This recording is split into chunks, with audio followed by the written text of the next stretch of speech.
All right, good afternoon, everyone. Thank you for joining Parkinson's Society Southwestern Ontario in one of our webinar series. Today we have a really great speaker, friend of Parkinson's. I'll get into his bio in just a minute, but if you've heard us talking on the side, you're going to recognize Tim Hague Sr. as one of the winners of the Amazing Race Canada. And Tim, I can't believe it was already 2015. Has it been 5 years already? It's been 8. It was 2013. Was it 2013? Wow, I checked the wrong website, obviously. It has been a long time already. It has been a long time. And how is Tim Jr. doing? Tim Jr. is doing very well. Yep, he was your partner in crime for that, wasn't he? Yes, he's doing very well. He's married and has 2 children, 4 and 18 months, a little girl and a little boy, and they're doing fantastic. Wow. Well, welcome to Southwestern Ontario, virtually, via Manitoba, where you are. I'm going to I'll let everybody know a little bit about you. I'll read your bio, and thank you for supplying that. You're a retired nurse of 20 plus years who devotes your time to professional speaking, writing, and you're the founder of the Parkinson'S Wellness Center, U-Turn Parkinson'S. Author of a best-selling book, Perseverance, The 7 Skills You Need to Survive, Thrive, and Accomplish More Than You Ever Imagined. You've spoken for TEDx, and you're sought after across North America for your motivational and inspirational topics, Live Your Best, and the Power of Perseverance. Now, I understand you were diagnosed at 46, and then, as I've mentioned, you and your son went on to win the first season of the Amazing Race Canada. And you're an outspoken and effective advocate on behalf of all people living with Parkinson's around the world, not just in Canada. You have a website, timsenior.ca, so it's timsr.ca, and also uturnparkinsons.org, which will be available through our website afterwards, a brief link to those. So, ladies and gentlemen, I'd love to introduce to you Tim Hague Sr. Bear with us, we are going to change screens and Tim's going to present directly to you.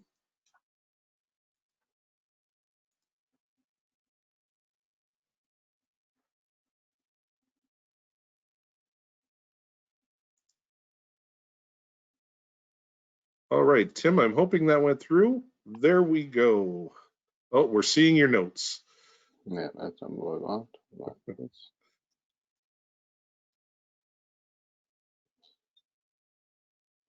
See if we can get the webcam to go.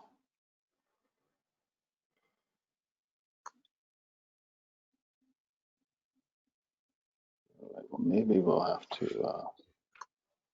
That's okay. Just in the meantime, I'm going to remind all our participants that if you'd like to ask Tim a question, we will be doing a question and answer towards the end of the presentation.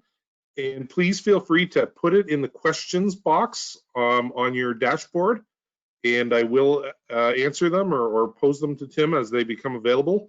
So please feel free to make sure you ask your questions. Tim's open to anything from what I hear. He's willing to answer any questions. Oh yeah, we're easy with questions here. So bear with us, we're just having a technical issue.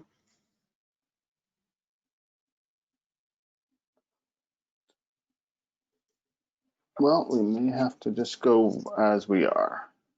Okay, what I'll do, Tim, is I'll put it back to my screen then, just with the presentation screen, and you can talk. Perfect. There you go, ready to go. Thank you. Well, good morning, everyone. It is or good afternoon to you. It's 11 o'clock in Manitoba, just after, and it is a pleasure to be with you this morning. So I hope we invited a bunch of folks from Manitoba here this morning, so I hope you have a few come out and join us, but all of you from Ontario, thanks for taking some time to come be with us this morning. And I consider it a real honor that you would take time away from your morning, your afternoon to hear a little bit about my story and to interact with us here. What I want to do this morning is I've been asked to share a bit of my story, the power of perseverance, kind of what I've been doing since the Amazing Race Canada and where life has sort of taken me. So we'll spend some time talking about that. I'll try not to keep you here much more than 3 or 4 hours because That's just a joke.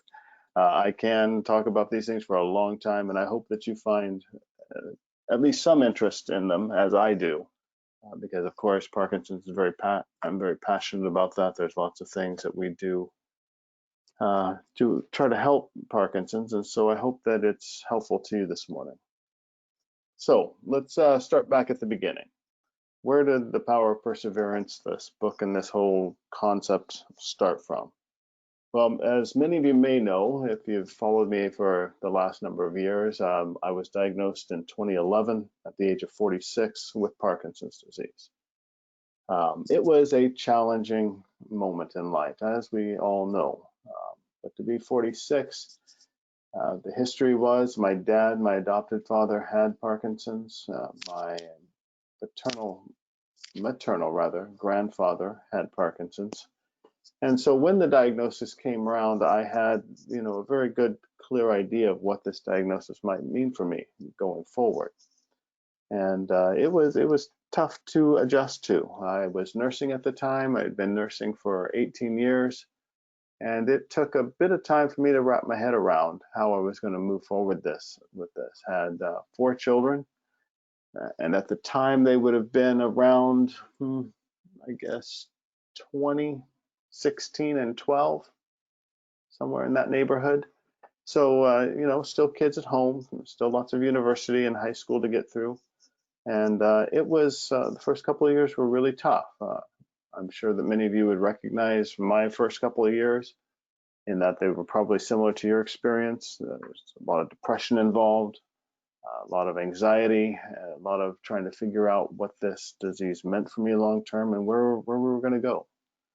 And one of the pieces that I talk about in the book is one of the 7 skills that I list, because the name of the book is called Perseverance, the 7 skills you need to survive, thrive, and accomplish more than you ever imagined.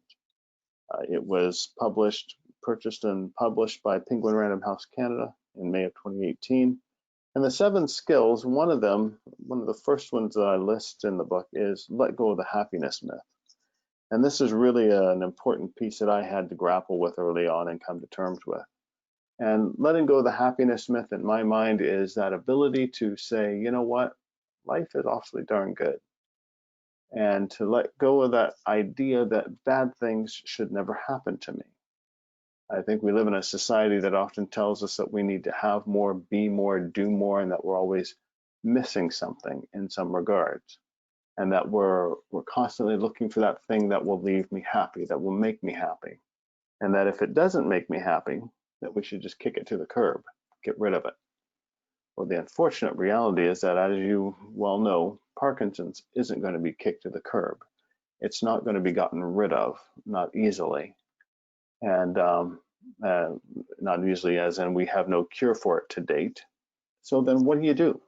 What do you do when you're left with something that doesn't make you happy, that you'd be more than happy to get rid of, but you can't? And so I had to come to terms with the fact that I have been blessed far beyond any curse or downside that has come with Parkinson's, at least in my life to date.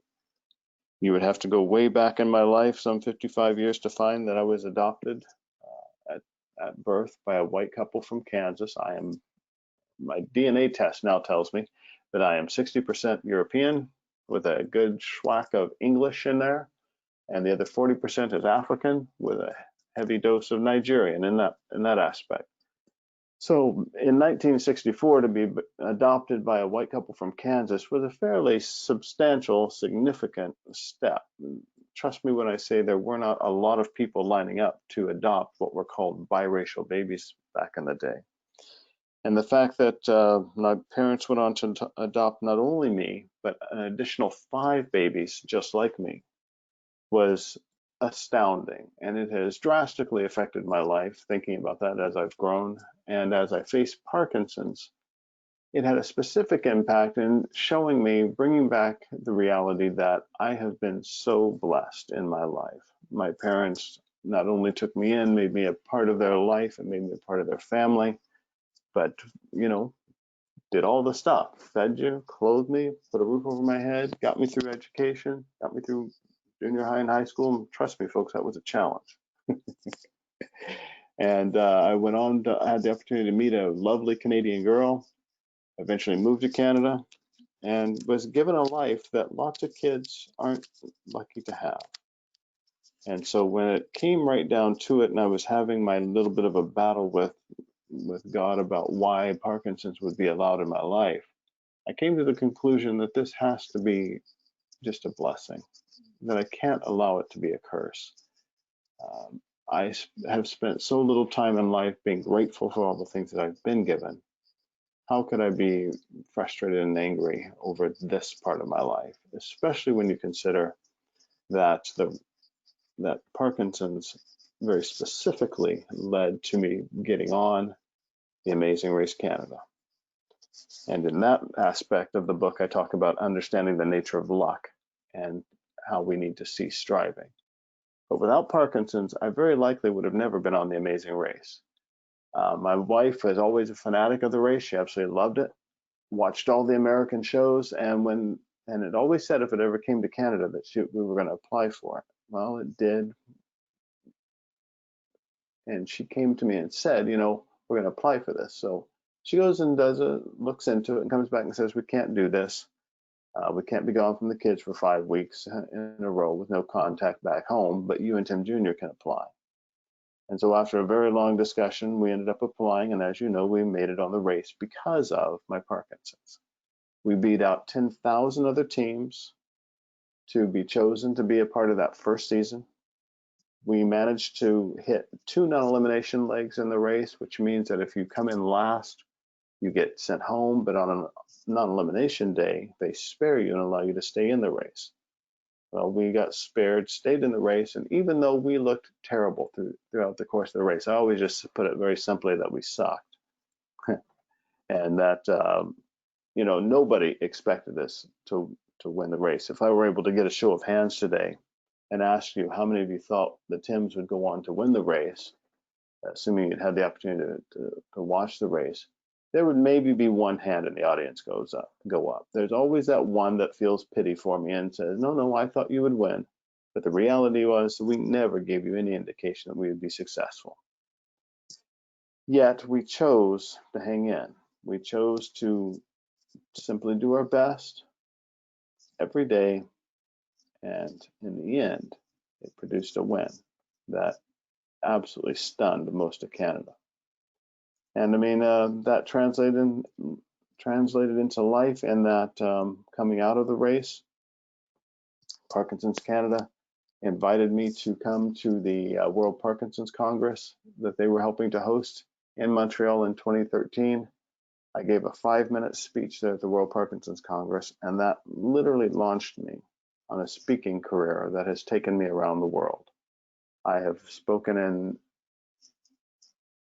well, the vast majority of the 50 states. I have spoken in all of the provinces of Canada, not the territories, but I have had the opportunity to go just so many places and see so much of the world. It's something that would have never happened without Parkinson's. I've had the opportunity to influence people, to speak to people, hopefully encourage people in person, that I would have never had the opportunity to do had I not been diagnosed with Parkinson's. I've had the opportunity to just be a hope and inspiration to lots of people. And out of that has come U-Turn Parkinson's, our wellness center here in Winnipeg, which I will come to a little bit more in detail here in a bit, but it's been an absolutely incredible opportunity for me that reminds me day in and day out that I need to be content, that I need to relax in what has been brought into my life, that this journey that I've been put on has been given to me for a very specific reason. You know, I haven't been given Parkinson's. Wasn't given cancer. I wasn't given, some other disease. I was given Parkinson's. So I have to trust and believe that there's a reason why I've been put on this journey, and that there is something good that I can do for our community in having it. So that was 2013. I was diagnosed in 2011. 2013, the Amazing Race Canada came along. And in 2015, I finally had to stop work. So right after the race kicked off, or we won the race, I started speaking. And for the next 2 years, life was just crazy, like crazy. The first year after the race, I did something like 70 speaking engagements, and that was in addition to working full time. Yeah, I'm not quite sure how I got that done. I go back and I look at the calendar some days and I think, how in the world did that happen? I just don't see how we got it done, but we did. But then 2015 rolled around, and we had been talking to the neurologist, my doctor, and my GP, and there was a lot of stress in life. There was a lot going on, and they kept saying to me that, you know what, you're going to have to decide. You're going to have to stop something here because you can't keep doing everything that you're doing. And I would just get so irritated every time we'd have one of those conversations. Anybody out there like me? Yeah, I see that hand. I was so frustrated when the doc set me down and told me that, you know what, you really need to decide what you're going to do going forward because you're not going to be able to do everything. And I was always that guy who could do everything. I could take on just about whatever I wanted to take on and do well with it. But the fact was, I found myself one day sitting on a psychiatrist's couch in tears saying, I don't know what to do. I don't know what's wrong. I don't know how to get through this. And the more we explored where I was at, the more we came to realize that, you know what, they're right. I do need to decide what it is I'm going to do and what it is I'm not going to do because I can't do all of this. I can't work full time. I can't run around the globe speaking. I can't try to write a book because I was well into writing a book at that time. I certainly can't be a good husband and a good dad and a good grandpa in the midst of all of this. So I finally took their advice and agreed to a 30-day trial of off work, a stress leave or medical leave, whatever we called it at the time. And 2 weeks in, I knew that it was the right thing because all the stress, it was like a massive burden had been lifted from my shoulders. And so after that 30 days, we started the process of leaving work permanently, which this year will be this December, which will be 5 years. And in nursing, once you're out of nursing for 5 years, if you haven't kept up your hours and whatnot, that will mean my license as a nurse will disappear. And the only way I would get it back is to go and do a 2-year refresher, which isn't going to happen because nobody is excited to see me coming at them with a needle, shaking and twitching, spilling your meds all over the creation as I come. So, yeah, quitting work was a huge challenge for me. It was incredibly difficult, probably one of the most difficult things I've ever had to do. Aside from the diagnosis of Parkinson's, quitting work was maybe in second or tied for first. Like it was very, very close because as men, we are typically very tied into our identity is tied into what we do, to our work, and it just didn't seem right that I would leave my employment that I'd gone to school for, that I so much enjoyed. I had been a bedside nurse for many, many years. I had floated through a large 450-bed tertiary care center. I had done just about every aspect of nursing you can imagine. I had managed an air ambulance where we did work in northern Manitoba, repatriating folks back and forth to Winnipeg and whatnot. And so the thought of leaving my career was just all but devastating.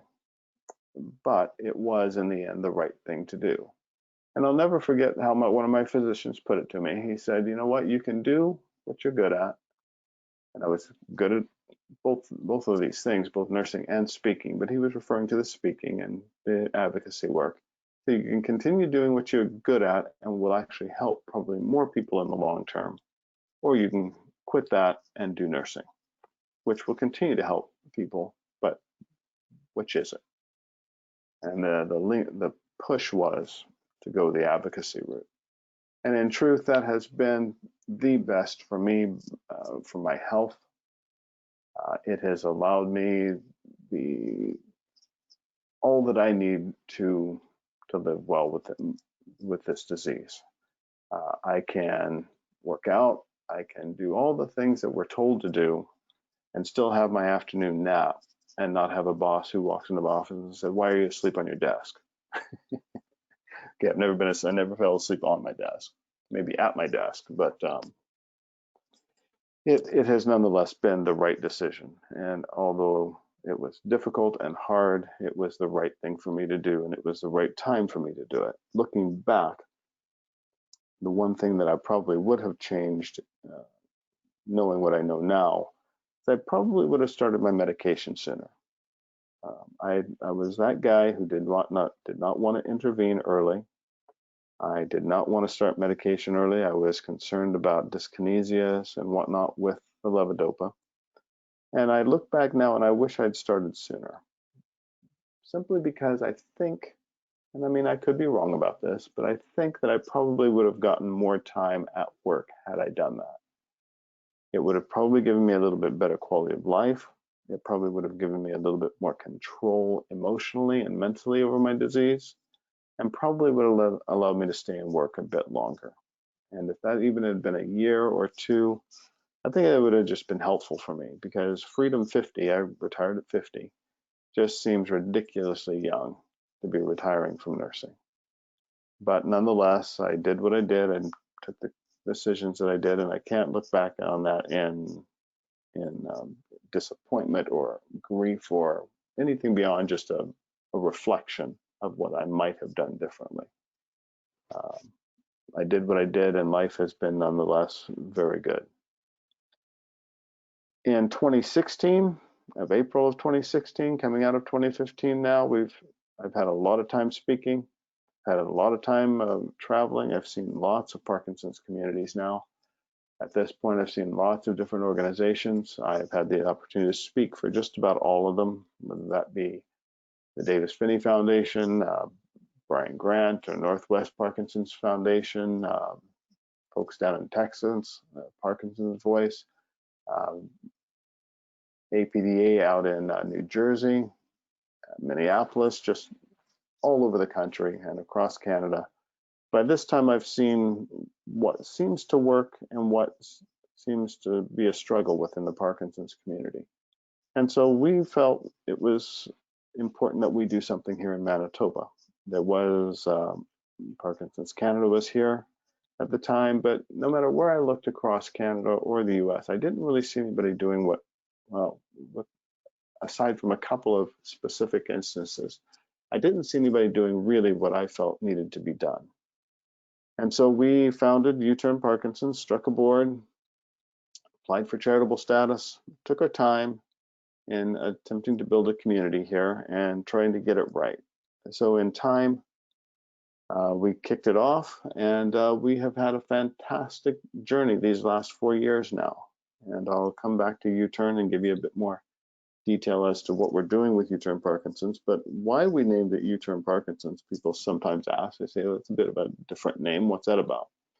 It stems out of the Amazing Race Canada, of course, as most of my life does, or many things do now. In the race, you may recall that there is the opportunity to U-turn other players, other teams.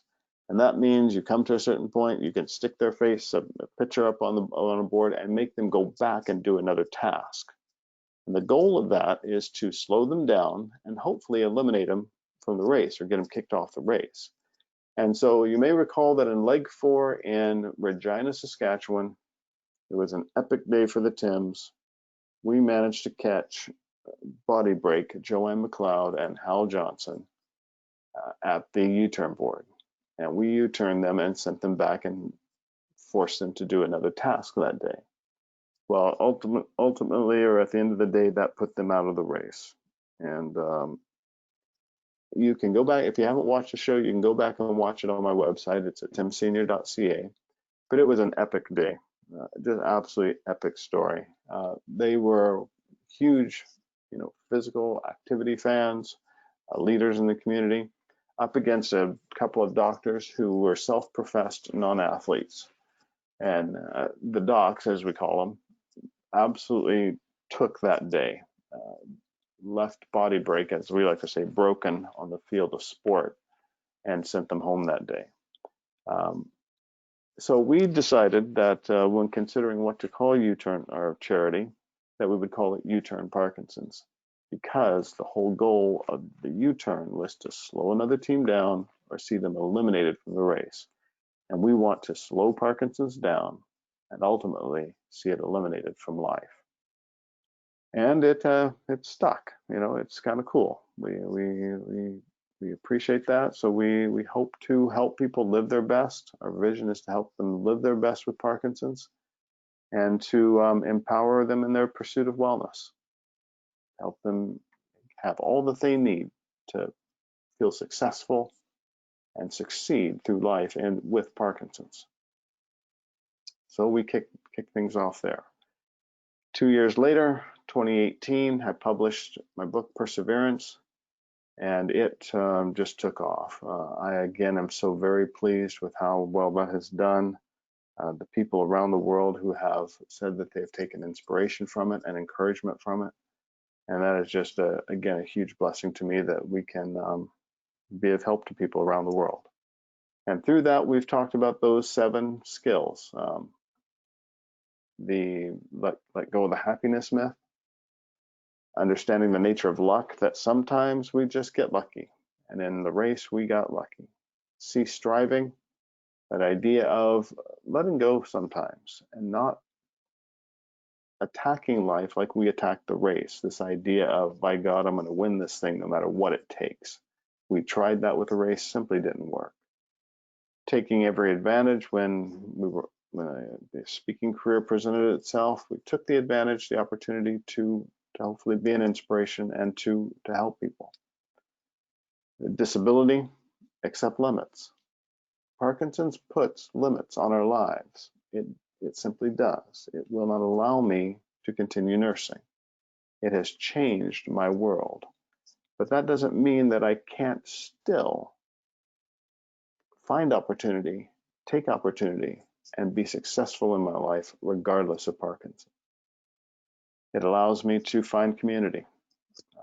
Persevering, a big part of my perseverance is my community through U-Turn Parkinson's, through the various advocacy pieces that I'm involved in with various organizations around the world. I have found community that absolutely enhances my life that I would not have had I not been diagnosed with Parkinson's disease. And so those 7 skills are what I try to employ on a daily basis and through U-Turn Parkinson's and through my speaking to help us live our best with this disease. So that's a very long backstory leading up to today and where I see myself and U-Turn Parkinson's going in the future. I've recently had the opportunity to read a book by a number of doctors, Ray Dorsey, Todd Shearer, Michael Oken, and Bastian Bloom, called A Prescription for Action, Ending Parkinson's Disease. And if you haven't had the opportunity to, if you haven't heard about this book, if you haven't had the opportunity to pick it up and read it, I would strongly encourage you to. It is a very well-written book.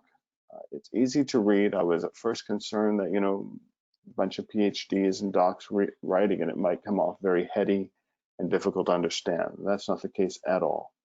They've done a fantastic job of communicating through story and through very well-written word, and have a lot of things that we can be doing to help end Parkinson's disease. And specifically, they have put together a prescription for action that's really influenced my thinking.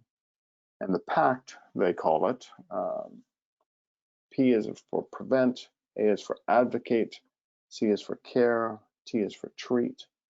And that is their pact that they've put together in moving us all forward with the goal one day of ending Parkinson's disease. And so I read this book. I came away very, very excited, very, very inspired by what they've had to say here in a number of different ways. I did take their pact and rejig it for my thinking. I couldn't remember all the pieces of it and what all fit into each one. And so as I was mulling it over, I came to a little bit different acronym for it, and well, quite a bit different acronym. But for me, I've developed what I call WAR, and I'm not generally into battle type of statements, but you'll have to deal with it here for just a second. Let me explain, because it is what it is. Those three letters, WAR, stand for wellness, advocacy, and research. And that I can get my head around, that I can think about, because at U-Turn Parkinson's, we are all about wellness. A holistic approach to wellness that allows us to live our best with our disease. Our vision at U-Turn Parkinson's is to live your best. Not my best, not Joe's best, not Susie's best, but your best. What does your best today look like with Parkinson's disease? As we know, Parkinson's disease is not just one disease, it's likely many different diseases, and we all look very different and are present in very different fashions with our disease. So we've got to be very specific in how we each individually attack our disease and the symptoms that it presents with. So with wellness, we look at a very holistic view of it. We see the 6 different components of what wellness is. We look at the physical, the occupational, and occupational is that what do we do with our day every day? How do we fill our days? The intellectual, the spiritual, the social, and the emotional. And so at U-Turn Parkinson's, that's what we try to provide our people then, how they can live well, and what are the pieces that they need in order to do that. All the people that come to us, a variety from all the different walks of life, what do they need to live their best with the disease? And then our mission is to empower you in your pursuit of wellness. And wellness basically boils down to us is that, you know, in search of pursuing great health. We want to have the absolute best health that we possibly can right now with Parkinson's disease. There are lots of things that go on in the world around Parkinson's. There are lots of encouraging things going on out there. But for us, it's all about people. And this goes back to my nursing. As a nurse, I want to help you, the individual, live your best with your disease right now. And it's more about that come with me and I'll show you how attitude, rather than to simply say, you know what, you need to be exercising every day, you need to be doing this every day, you need to be eating right every day, you need to be doing this every day. Rather than just giving you information, which is very, very important, we want to take you by the hand and help you accomplish it, help you get to the goals that you've set for yourself, help you live the best life you possibly can right here and now. Because as a nurse, I look out across research and I ask myself, what all have we cured to date in any disease process? What have we outright cured? And you can say we have a vaccine for polio and that we've more or less eradicated polio, but there's very few things that we actually cure. So if that's the case, then my next question is, what are we doing for people living with Parkinson's today? What as a community are we doing to help you live your best right now? With the not meaning to be pessimistic, but with the thought of, if we don't cure Parkinson's in our lifetime, how have we invested in the people who actually live with this disease? And that's where U-Turn Parkinson's lives. That's what we want to do. Help you live your best today and empower you in your pursuit of wellness, to walk alongside you, to show you how, to provide the resources, the therapies that you need to live your best. So we believe that we will realize the success of our vision and mission statement by waging war on Parkinson's disease. And that is providing wellness first and foremost. 2, it is, well, and I should break down wellness a little bit more for you. Let's see, maybe I have. Well, it's very important to us that people across the world have access to wellness therapies that positively impact our symptoms. I believe a core is the 3 things: information, medication, and exercise. Everywhere you look, we are inundated with information. There's lots and lots and lots of information out there. But there are lots of places in the world where levodopa cinnamon is not available to people. They don't have the medication that they need to live well with Parkinson's. In North America, there can be at times, right now in Canada, Sinemet is not available in Canada, period, because of Merck, I believe is the manufacturer. They're backed up on things, and it's looking like it won't be till 2021, 2022 before we even have the availability of that medication again. And those kind of things we need to advocate on behalf of our community to say, what is going on? Why is this? We need this medication right now.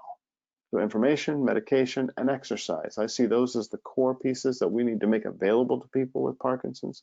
And then beyond that is everyone should have access to a movement disorder specialist, physiotherapy, occupational therapy, nursing care, dietitian, speech language, and there are others, but those are the big pieces to start with. And so at U-Turn Parkinson's, what we have done to date in meeting those needs, we do lots of information work, we do advocacy work. The exercise therapy that we offer, we provide rock steady boxing 3 times a week right now, all online because of COVID. We offer yoga Parkinson's. We have a speech therapy program that we've started. We offer from Parkinson's Voice Project in Dallas. We offer Speak Out, Loud Crowd, and we developed a singing group called U-Tunes. All of this to help people with Parkinson's preserve their voice and their swallowing, the muscles that affect that. Things around cognitive therapies. We do a creative arts group called Shake It Up that provides that stimulation that our minds need to stay sharp, to continue to live well with the disease. Emotional and community therapies, we do support groups, specifically what we call the Caring Cafe for our partners in Parkinson's. Those people who are walking alongside us, whether that be our spouse or our partner, whomever, who are helping us get through this life with Parkinson's disease. And then the future, we see cycling coming and a dance class and a whole host of other things to round out what a holistic approach to wellness looks like and how we can help people in Manitoba live their best with Parkinson's disease. And my goal, my kind of big, audacious, hairy vision goal is to see a wellness center in every major city in Canada that reaches out to people and doesn't just say, yes, here's the information, here's what you should be doing, but rather, come with me, I'll show you how. We'll provide the resources and the therapies that you need to take the knowledge that you have and actually put it into practice. And then the rest of WAR is advocacy, where we need to raise a loud and consistent voice on behalf of the Parkinson's community. We need to be asking more of everybody who impacts the Parkinson's community. All of the foundations, all of pharma, anyone and everyone who touches our community, we need to be asking more of them. We need to be asking why there aren't wellness centers across Canada who offer the exercise therapies that we need, who provide the movement disorder specialists that we need, who provide the physios and the OTs and the dietitian and the nutritionist, the speech language that we need. Why aren't foundations and organizations who do so much, who raise so much money, why aren't they doing things that specifically help people live well with the disease today? And that's not intended to be a criticism of what they are doing, because there's lots of people doing lots of good things. But this is something that we need to help us live well with the disease today, and to continue going forward in advocacy work, and in that last letter R, to continue to raise money and awareness and advocacy for research, because we do want to see better symptom control. We do want to see a cure one day. But if that cure is not going to come in my lifetime, what am I doing to help people today stay healthy, stay well, so that they can help us raise money, raise awareness and funds, so that research does find a cure for the next generation of people with Parkinson's, if you will. So there you go, folks. I mean, I find this a very interesting way of communicating with people. Don't see you you're not seeing me. I would love to be able to see how you're responding here and ask questions on the fly. But I want to stop and give you the opportunity now to ask questions and see what you think and how we might dialogue about all of this further. Thank you, Tim. That was wonderful. That was a great, a nice, inspiring, talk to give us hope during this rough time for everybody. We do have some questions. If you have time to take them. Absolutely. Our first question comes from one of the participants, and she says, I won't say the age, but a 40s single mother. My biggest fear is supporting myself once I'm unable to work, as you mentioned, deciding to make that decision to work or not. What options are there for Canadians with Parkinson's besides winning the Amazing Race? Oh my goodness, that is a hard question. That is such a hard question because it makes me feel bad on one side. No, she put a big smiley face next to winning the Amazing Race. So yes, and I think that was a congratulations. Yes, and I appreciate that. But I do carry that reality that I have been given so much that so many people have not been given. And so I carry that reality, not in a heavy way, but just acknowledging it. And it's a tough position. I've gotten a number of friends who are in your shoes. 40 years old, that means your kids are young. You're looking at the probability, it sounds like, of having to stop work at some time. What are our options? And I mean, we've got to go back and look at what you might have through work, what options might exist there, what disability may be available to you. And when you're looking at disability, whoever you are, that was a challenging thing for me because there is opportunities to slowly step your way out of work. Maybe you're working full time and you think, well, maybe if I go to half time, I can manage. But you have to be careful there, folks, because if you go to half time, your disability may also drop to half time. And so would you be better off financially to step out sooner rather than later and have full disability coverage rather than half disability coverage or less? And I know I can feel the rankling right across the country as I say that, because that doesn't always sit well with us. But look, you've got to look after yourself and your kids long term. So which is the better option? Full-time disability or half-time disability? And it may be the right decision to step out sooner if you're able to take the full disability package rather than a lesser amount later on. And so I say that as an encouragement to consider all of the options. And then I think again that this is where various Parkinson's communities need to step in. I think there's more that we should be doing and advocating for on behalf of people like this, who find themselves in a very difficult place financially and who need help. That governments should be understanding this better and should be stepping up to help people better, because we are a huge burden on the healthcare system if we're not looked after well. And with more and more people being diagnosed at younger and younger ages, we're going to become a heavier and heavier burden on the financial and healthcare system if we don't do things well up front. So I'm afraid I'm not giving you lots of extra answers to things that you probably may have already known, but I would encourage you to look through your work and through your government options that your province and the federal government option has for disability as you go forward. Yeah. I'm going to supplement that, Tim, just by making sure that people know that they can contact their local Parkinson's offices. Yes. For referrals or for help. That's what we are here for, to help where we can. As just like you, we can't give a guarantee, but we can certainly try and help where we are. That's right. That's right. Yeah. Our next question comes from a fellow Winnipegger, Greg, who asks, how are you dealing with the pandemic with Parkinson's? Well, that's an interesting question. So thank you for asking that, Greg. I'm a little embarrassed to say that I have done very well with the pandemic. I have discovered that I think it must be Parkinson's. I don't know what else to blame it on, but I am much more of an introvert than you might imagine. And I have become much more of an introvert over time.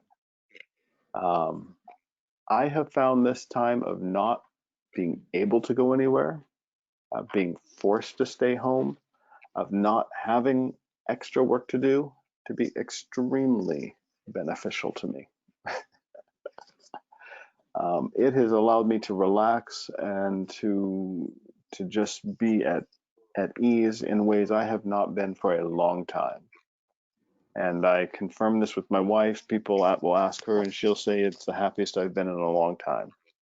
And I think that's a bit weird on one hand, but I think that I've just found that Parkinson's has changed my personality a little bit. That I don't want to be as busy as I was. And everything that I do, I enjoy doing. I don't want to give any of it up, but I'll probably just won't do as much of it going forward as I was, Okay, because it's just taken a lot of stress off of me. good. I'm actually going to combine two questions, Tim, that we've gotten here. One of them was around that you mentioned that early on in your diagnosis, you dealt with some depression, Mm-hmm. and you know the question is a joint one where one person asked, how do you help others deal with it, or what ideas and suggestions or referrals do you have when you're dealing with that depression? And then Mary also asked, do you struggle with anxiety as a result of your Parkinson's? All right. The anxiety, absolutely, absolutely, lots of anxiety, and it takes a fair bit of work to manage it. Um, and management comes in similar ways as with the depression early on. One of the smartest things I ever did with the depression was to seek help, and that took a long time. Um, I did not want to go down that road. I never imagined myself needing to go down that road, and it was challenging to do. But I finally listened to others and myself. I asked myself one day, you know what, if this was a heart attack, would you go see a cardiologist? If you broke a bone, would you go see the doc and get it set? If you're having mental health issues, why would you not take care of your mental health? Why would you not go see a professional for that? So I finally did, and it was one of the best decisions I've ever made. We were simply able to work through and sort out things in a way that I never imagined possible. And it was very good for me. And so suggestions I would have is to make sure you talk to folks. When you see folks struggling, ask. If you have that opportunity, you have that open door. And then to suggest that they get help. Refer them back to the local Parkinson's community, because they will have folks there who they can directly link them to and get the mental health that you need, or help them get the mental health help that they need. It will make a huge difference in their lives. Wonderful, thank you. The last question that we have so far is from Tamala, and she asks, when did you start taking levodopa? I started 3 years in. It took me those 3 years to finally decide. And the thing that pushed me over the edge was my doc said, you know what, if you're going to keep doing everything that you're doing, this will probably help. It'll settle your symptoms down a lot, and you can manage better. And it did. It helped tremendously. But like I said earlier, I don't know if I wish is the right wording, but I look back and I wonder if I wouldn't have done better had I started sooner. I really encourage people to question that whole idea of I'm not going to start my meds because I'm afraid of whatever side effect may come. Because for me, I've had very little side effects in terms of dyskinesia, and I've now been on the medication for 5 years. I take 2 tablets 4 times a day, so I'm into a moderate range with the medication, and I'm not having a lot of dyskinesia. So I wonder, had I started earlier, seeing the progression I've had with dyskinesia, or the not progression I've had with dyskinesia, would I have gotten better control up front and had a better quality of life up front and not affected my life now by the side effects that I was afraid of? So, yeah. Interesting. Thank you. Oops. You're welcome. Just bear with me, folks. See, technical happens to all of us. Tim, you are such a great speaker. Thank you. I know you've been a friend to us here in Southwestern Ontario for a long time, and today is no exception. You were a wonderful speaker. You're inspiring to our clients and patients and those suffering with Parkinson's throughout Canada and the world. And we do want to thank you for taking the time and spending it with us today. Before we leave, folks, I do want to point out a couple things. Our next webinar is on June 24th at noon, and it's actually a very timely topic considering one of the questions. It's Dr. Quincy Almeida, who's going to talk about living with Parkinson's disease in a COVID world. So please join us for that one. Also on Tuesday, June 30th, just the day before Canada Day, before we're celebrating our incredible country at noon, we're going to have a Crooner Tunes on a Tuesday afternoon with Rick Kish, who's going to celebrate Canada Day with Parkinson's, Southwestern Ontario. So a couple things. You can register, of course, through parkinsonsociety.ca. Our staff are always here to help and refer and answer your questions. And again, Rick, thank you so much for the time you gave us today, for your insights, your knowledge, and we will on social media make sure that those links are posted. And is there any other, would you like to finish it off? You get the last word. Sure. Well, thank you. It's those are very kind words. I very much appreciate them. And it's been a pleasure to be here with you today. I just want to leave you with the thought that we can do this, folks. We can. In varying degrees of Parkinson's, I know that I'm talking to a whole wide spectrum out there, but I see the entire spectrum through U-Turn Parkinson's and my travel. And I see people living well with this disease at every stage. And I want to encourage you that you can do this, that you can live your best, that you can thrive in spite of Parkinson's. And so I encourage you to pick up the book if you haven't already, Perseverance. You can find it on my website at timsenior.ca. And I hope that it'll be an encouragement and a help to you in living your best. So persevere, hang in there, check out the website, follow me on social media if you're into that. It's Tim Hague Sr. on Instagram, Twitter, and Facebook. And check out uturnparkinsons.org if you'd like to see what we're doing there. Thank you again, and it's been such a pleasure.